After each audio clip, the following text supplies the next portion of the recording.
What did the caller report? He had seen the body of a female on the side of a road. It was one of the most violent attacks I've ever seen. They were not trying to scare her. They were trying to kill her. If you could take pictures and lay them side by side, they're eerily similar. Another young white woman stabbed in the heart, dumped on the side of a remote road. I did have an, oh my gosh, look at this moment. He came in looking like a normal, nice man, and now he looks like a maniac. It's in his eyes. He has no soul. He showed me a steak knife and pushed it up against my throat and said, "I'm going to kill you." This is something that you look at and go, how can one guy do this much? He can't just go unpunished. He thought he was untouchable. How would you characterize him? He is a man with absolutely no remorse. He's where he needs to be. On the case in Talmadge, Ohio, the quaint suburb of Akron became the backdrop for a terrifying murder mystery when a teenage girl was found murdered on the side of a residential road.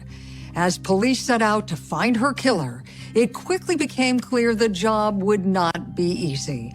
In fact, for years, it seemed like the case would never be solved, until the passage of time brought a courageous survivor, modern science, and a relentless detective together in the pursuit of justice. April 29th, 1970.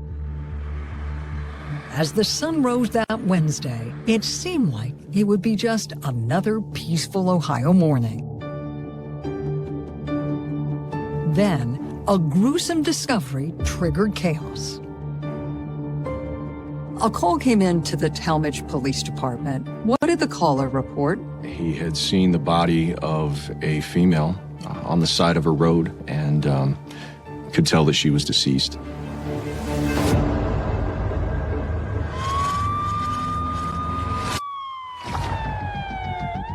When officers arrived, they were shocked by the brutal crime scene.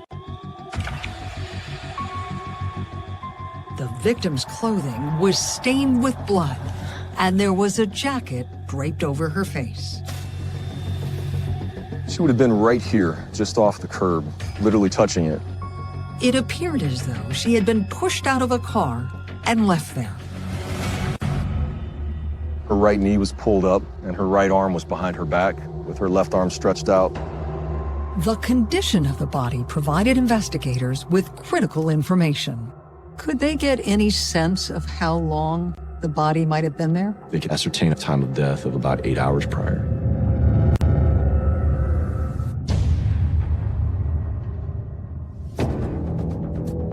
Summit County Coroner's investigator Doug Jenny will never forget that morning more than 50 years ago.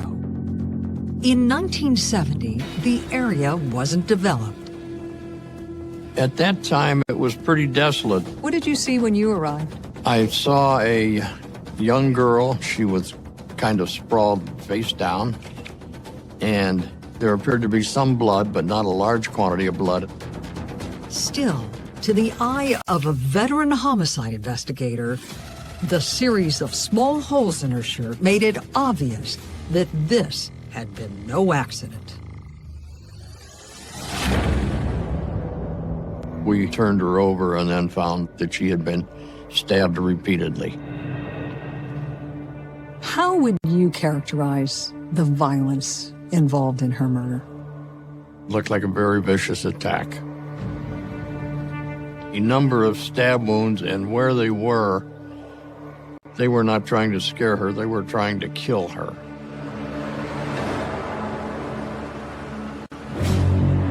Investigators studied the roadway and concluded that most of the attack had taken place somewhere else.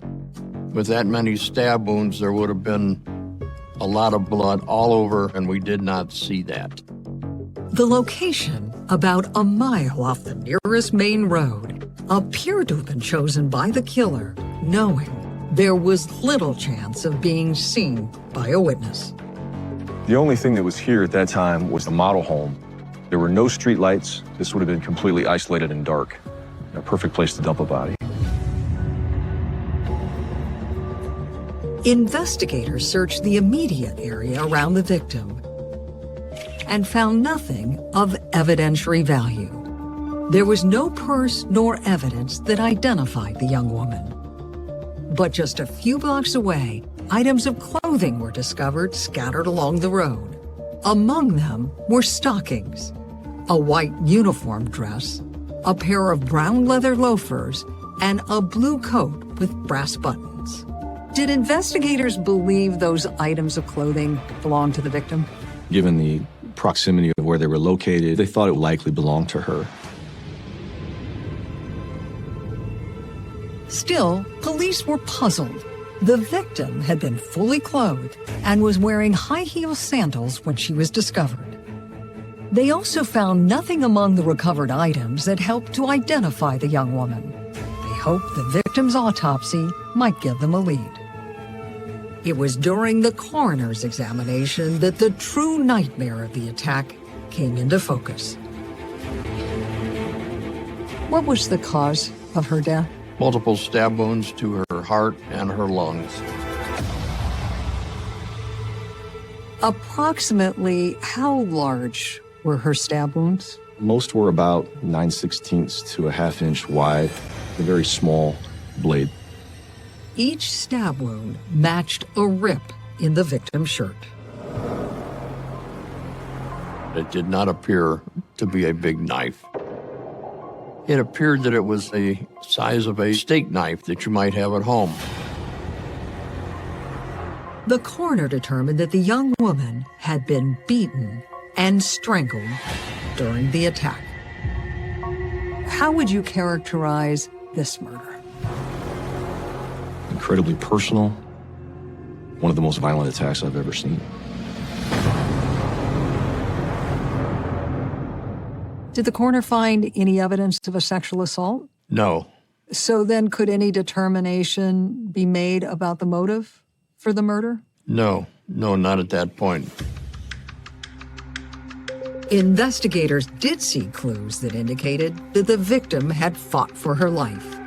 They carefully cataloged any evidence that might prove it. I, along with the doctor, did scrapings of the fingernails. There could have been something under her fingernails. Unfortunately, in 1970, what that was going to yield from an evidence standpoint, probably not much more than blood type. At the time, investigators were focused on much more basic clues. Our whole concern at that point was finding out who she was. And while investigator Jenny was collecting the evidence from under the victim's fingernails, he made a critical observation. On the young woman's finger was a high school class ring. Did you recognize the insignia for the high school on the ring? Yes. It was Central High School. But even more important was the clue investigator Jenny discovered when he removed the ring from the victim's finger. The letters KB were engraved inside. Detectives were certain that someone at Central High School would be able to give them the name that matched those initials. Armed with her description, they took the class ring to the high school guidance counselor, and the counselor essentially said, "This is going to be Karen Bence." A yearbook photo of Karen Bence seemed to corroborate their worst fears. It appeared that the 18-year-old former student was the victim who had been found on the side of the road. That left detectives with the worst job in law enforcement: telling Karen's loved ones she was never coming home.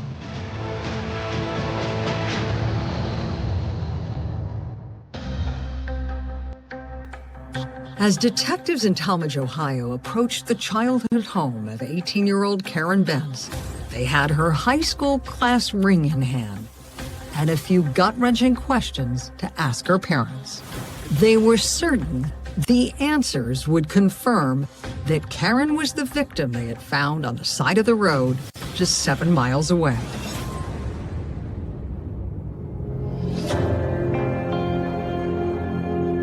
When was the last time they had seen Karen? The night before. She had gotten a ride back to her parents' home at about 10:30 at night and picked up the laundry that her mother had done for her. Karen's parents noted she had left their home carrying a pair of stockings, a white uniform dress, and her brown leather loafers. She left her parents' home to walk the 0.4 of a mile to her apartment at about 11:15 at night. None of her friends nor family had seen her since. When Karen's parents described the blue coat she had been wearing, detectives knew they had to break the devastating news. Karen had never made it back to her apartment.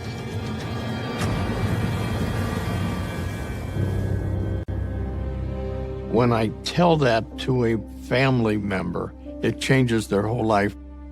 When I give that information to a family, it's forever.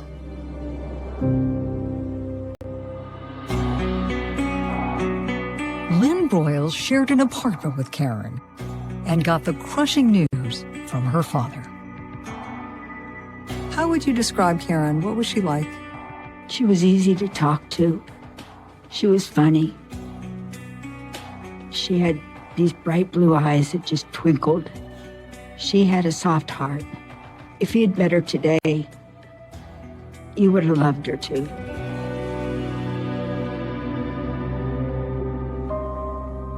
At the tender age of 18, Karen had moved out of her parents' house. She was working hard to create a solid home to raise her young daughter. Her parents had custody of her little girl, but it was an understanding that if she was on her feet and responsible, she could have her back when she was 21. How important was it for Karen to prove to her parents that she could be independent and that she someday could have sole custody of her child? It was very important. It was her number one goal.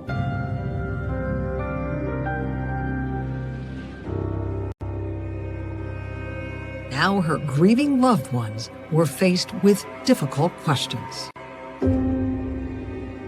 Could you think of anyone who would have wanted to hurt her? No, I couldn't. There wasn't anybody that came to mind. But Karen's parents had little trouble providing police with a name. Who did Karen's parents think might have been responsible for her murder? The father of her child, Harold. Their relationship was incredibly rocky, volatile, and they didn't get along very well. Following the birth of their child, Harold made it clear he had no interest in raising a daughter. Investigators wondered if the situation might have made him angry enough to kill Karen. What was his alibi for that night? He had established a relationship with another young lady and was living in her home with her and her family, and that night he was with them. His new girlfriend and her family backed up his story. They did verify that alibi. Harold admitted the relationship had ended badly, but denied having anything to do with Karen's murder. Investigators asked Harold to take a lie detector test. What were the results of his polygraph examination? He passed and there were no signs of deception.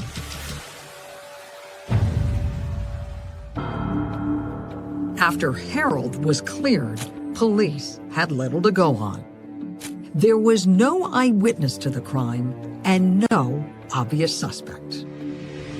They ended up interviewing approximately 70 different people associated with Karen. They went down every path imaginable, following every rumor to seek a motive for this tragedy.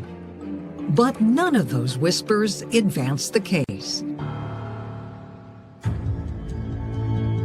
Weeks turned into months, and the investigation stalled. Eventually, what happened to the Karen Bence case? Unfortunately, it went cold. The lack of answers left Karen's loved ones heartbroken and living with the possibility that any one of them could be the next victim. The detectives put the fear of God in me. We were the same size.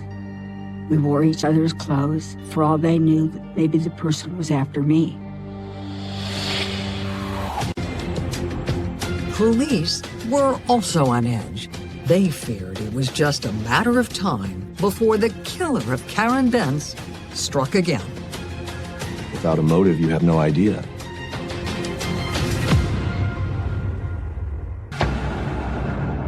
The murder of Karen Bence devastated those who knew her.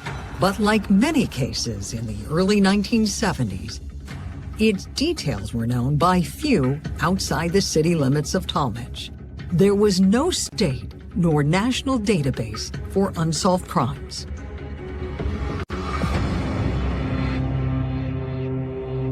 And sadly, that meant there was little chance that police, even in nearby Portage, Ohio, would recognize the shocking links to a similar crime. What happened 5 years later, on September 28, 1975? The body of another young lady was discovered on a very remote road.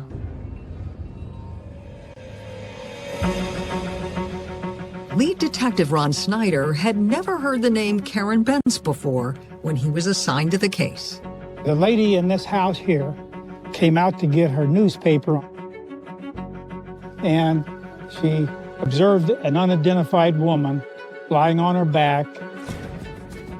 When I got there, I found a young girl that looked to be about 19 years old, fully clothed, and I observed a couple of stab wounds right over the heart. Not very much blood at all.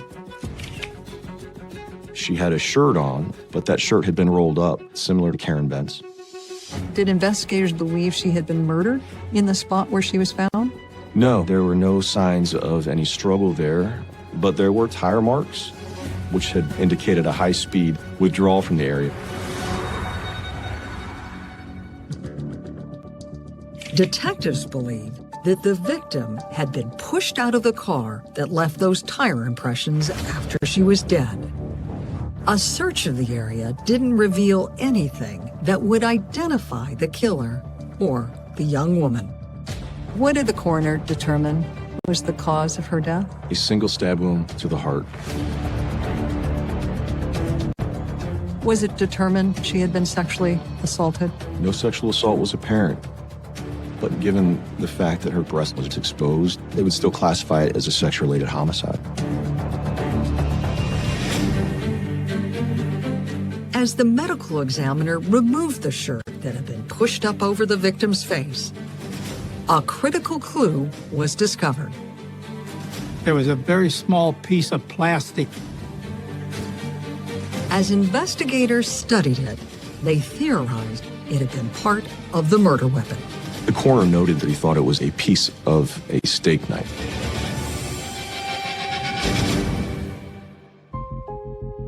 A careful examination of her shoes revealed additional evidence. On her shoes, there was very short red fibers. Fibers you'd find on the floor of a car. What information did you think those fibers might yield? If we could find the car, it may be significant physical evidence.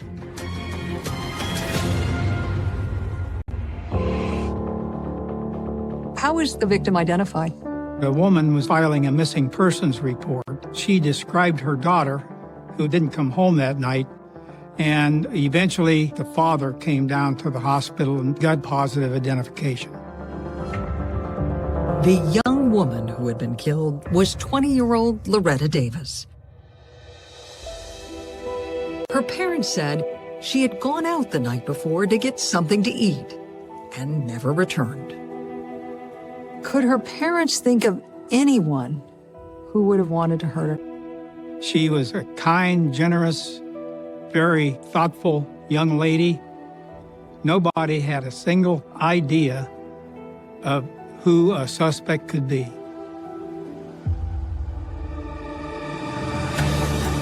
Police put out an APB on the car Loretta had been driving, and that led to a break on the case. Where was Loretta's car discovered? Loretta's car eventually was discovered at an auto parts store parking lot. Were there any signs of a struggle either outside the car or inside the car? No, we had Bureau of Criminal Investigation get the car and go over it from bumper to bumper. Her wallet was there, her keys were there. Nobody could identify anything that was different than when she would be driving it.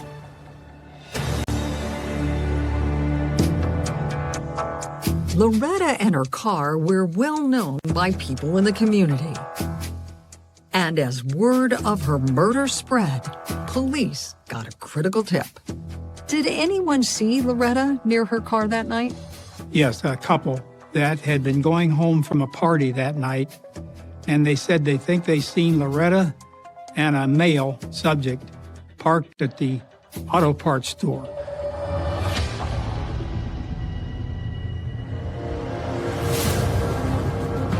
Based on the time and location of the sighting, police raced to interview the couple.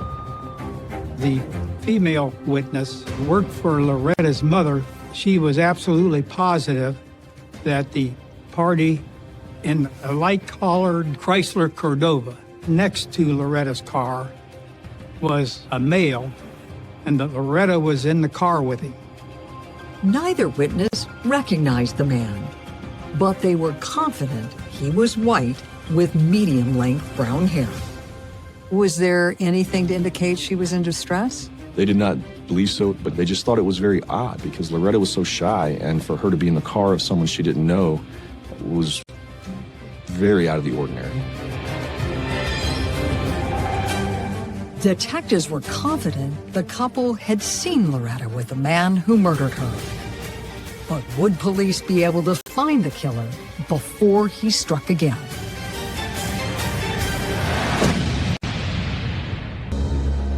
Portage County investigators working the Loretta Davis murder were on the hunt for the driver of a light-colored Chrysler Cordova. What did you do to try to find this car? Every Chrysler Cordova that they came across got traffic stopped, and we would review the criminal history of those people. How many cars were flagged through this process? I figure about 100. And investigators went even further than those traffic stops. The original detectives contacted Chrysler. They were looking at lists of who had Chrysler Cordovas. If they found someone with red carpet, they were taking samples of it. Just an extraordinary effort to try to track down who might be associated with the vehicle that she was last seen in. Did anything come out of that search? No. Although their hard work did not lead to the discovery of the Cordova, the massive effort did bring statewide notoriety to the case and helped trigger a tip from an astute detective in Cuyahoga Falls. The Cuyahoga Falls police detective said they had arrested a guy for a rape under threat of a knife. That knife was a steak knife. A deep dive into the suspect's rap sheet raised more red flags. They discovered he had a significant criminal history of violent assaults upon females. Detective Ron Snyder believed that history and the mention of a steak knife were potential links to the murder of Loretta Davis. What happened when you went to speak with him? He told us that he was divorced from his ex-wife in Talmadge, and he was living currently with his parents, and that his parents owned a restaurant. The suspect was talkative and almost friendly until Detective Snyder switched gears. What happened when you asked him about Loretta Davis's case? He says, "We're done. I want a lawyer." But the suspect's silence did little to slow down the investigation. Detective Snyder and his partner went to the restaurant the man's family had owned. He was intrigued when he studied the knives that were set on the table. What did you notice specifically about the knives? That the knives were sharp, and the plastic handles were all the same. Did that remind you of that piece of plastic that was found at autopsy? I put my thumb kind of where the chip would be, and it just looked exactly the same. Police got a search warrant for the home where the suspect had been living at the time of his arrest.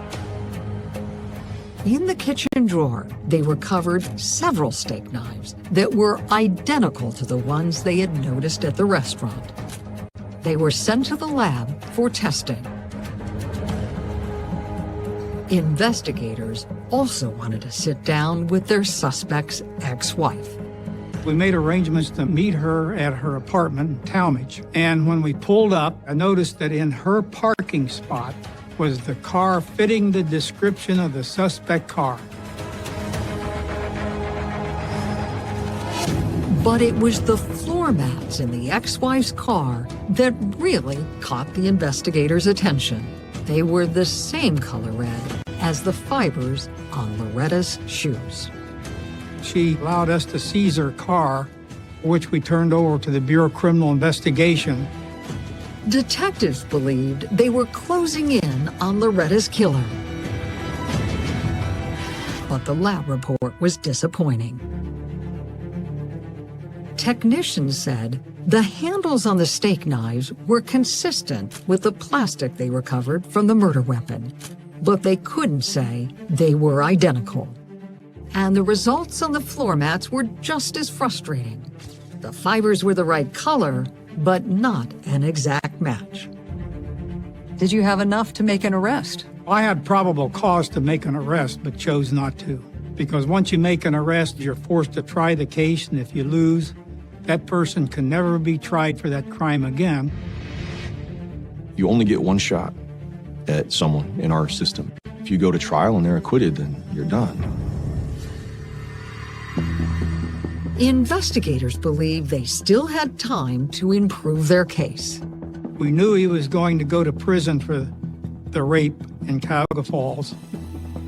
So in rolling the dice and not going forward with the arrest, what were you hoping would happen? I was hoping some kind of evidence would come forward down the road a few years. But years turned into a decade, and the conclusive evidence never surfaced. So what happened to Loretta's case at that point? Unfortunately, like most cases like this, when the best suspect and only suspect in this case that you have, it just isn't quite enough, it becomes inactive until you get something more. Just like the investigation into Karen Bence's murder in 1970, the Loretta Davis case went cold. Both crimes remained unsolved. In fact, during the next 40 years, investigators in Portage and in Talmadge never even connected the two cases. And tragically, there would be a third vicious murder before justice was served.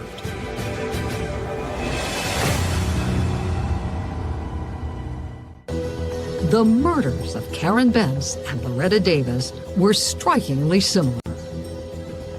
Both young women were killed with steak knives late at night, and both remained unsolved decades later. In 2017, Captain Doug Bohan had just reopened the Karen Bence case when he began to wonder if the crime was connected to yet another brutal attack, one that was making headlines 26 years after it happened: the 1991 murder of Bonita Parker. What specifically about that case piqued your interest? Here's another young white woman stabbed in the heart, dumped on the side of a remote road. Investigator Shannon Day was the lead cold case detective.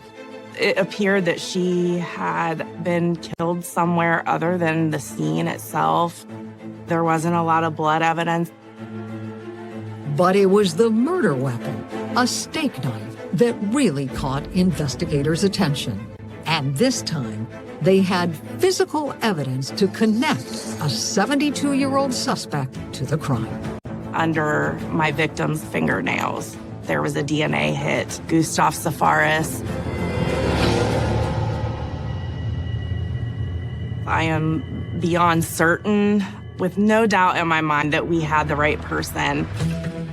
But in the courtroom, prosecutors struggled with some of the evidence and the doubts the defense team was able to raise about it.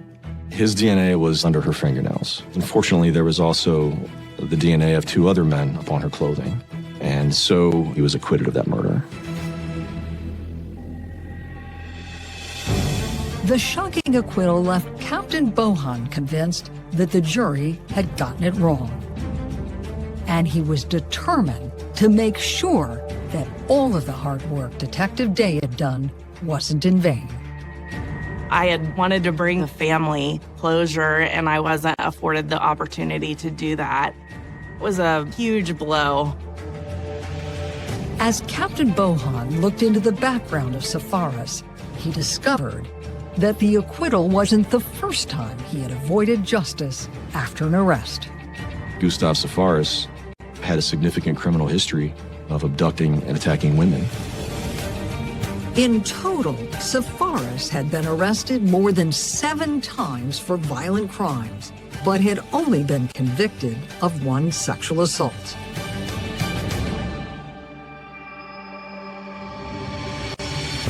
Back in 1976, Marjorie Lang had gone on a date with the smooth-talking con man and survived to tell her story. I told him it was really late and I had to get up for work in the morning. Marjorie said it was as if she had flipped a switch by asking him to leave. He came in looking like a normal, nice man, and now he looks like a maniac. He wrapped his arm around my throat, yanked me backwards, raised up his other hand and showed me a steak knife and pushed it up against my throat here and said, "You better shut up or I'm going to kill you."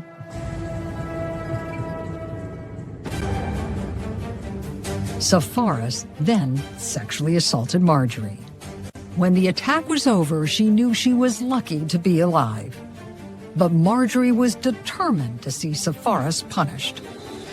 Her story sent Safaris to prison for 13 years.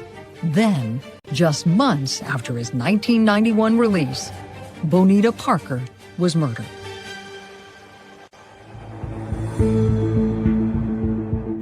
The common threads in the stories left Captain Bohan convinced that Safaris had killed Karen Bence. All of these similarities of this pattern of conduct, and it became very apparent that Karen fit right in there. But knowing who was responsible and being able to prove it in court were 2 different things. Bohan knew he needed more. I went back and looked through our evidence. And that's where I discovered that those fingernail clippings taken at autopsy in 1970 had never been tested for foreign DNA. Nearly 50 years after Karen Bence's murder, technicians discovered a male DNA profile on those clippings, and they were able to give Captain Bohan a name. That profile came back to Gustav Safaris.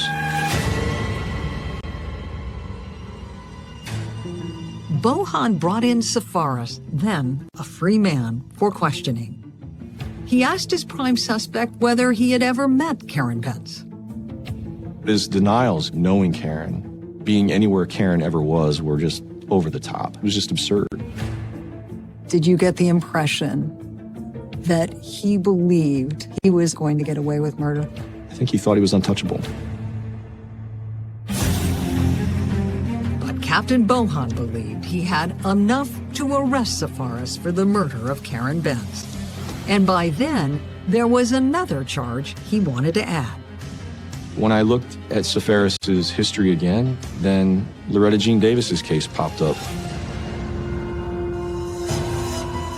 Bohan was stunned to discover that Safaris's name was all over that case file. He was the suspect, Ron Snyder, linked to the car with red carpeting, and it was the Safaris family restaurant where investigators had found the plastic-handled steak knives. And there was one final connection Bohan learned when he had the evidence from Loretta's murder tested. His DNA was located up on the zipper and top of her panties and her belt area of her jeans. Captain Bohan believed the totality of the old evidence and the new gave him enough to add another murder charge to his case against Safaris. I began talking to the prosecutors, and we decided, hey, if we can charge him with both of these cases rather than just one, that would be so much better. Bohan believed the murders demonstrated that Safaris had used a strikingly similar technique in all of his attacks, and that prosecutor Brian LaPrince should be able to use his entire criminal history against him at trial.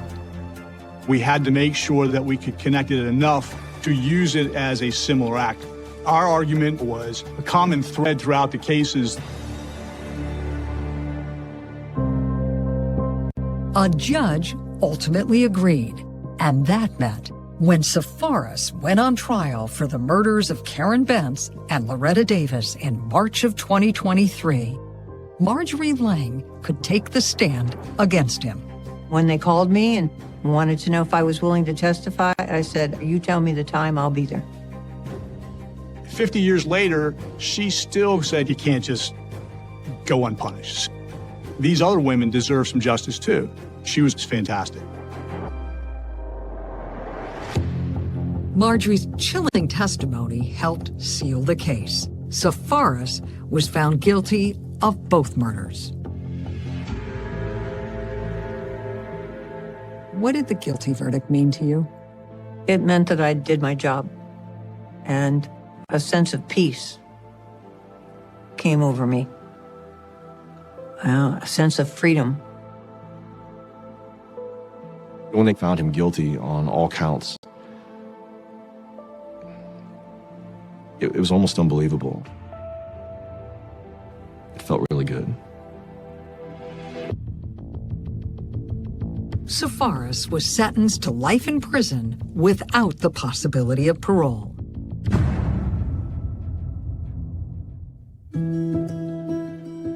And in the mind of Detective Shannon Day, it meant justice for his other victims as well. I attended the sentencing. I made sure that Gustav saw me. We made eye contact. I wanted to let him know I was there. I hope he lives a long time so he can sit in that cell and realize that it finally caught up to him.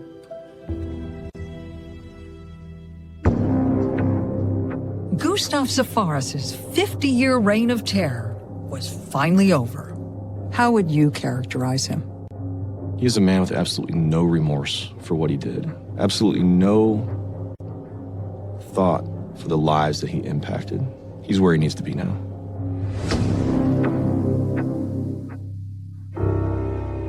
For Karen's best friend Lynn, justice remains bittersweet, especially since Karen's parents never got to see it. I am thankful that it's happened. I have her in my head. She's always got a smile. I was lucky to have her. But part of me is mad because he's lived 50 years since he's done it. He's had a life. Who knows how many people he's hurt.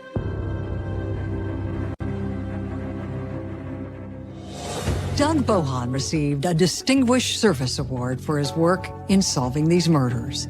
In June of 2023, he was also named the new police chief for the city of Talmadge. I'm Paula Zahn. Please join us next time when we're back on the case.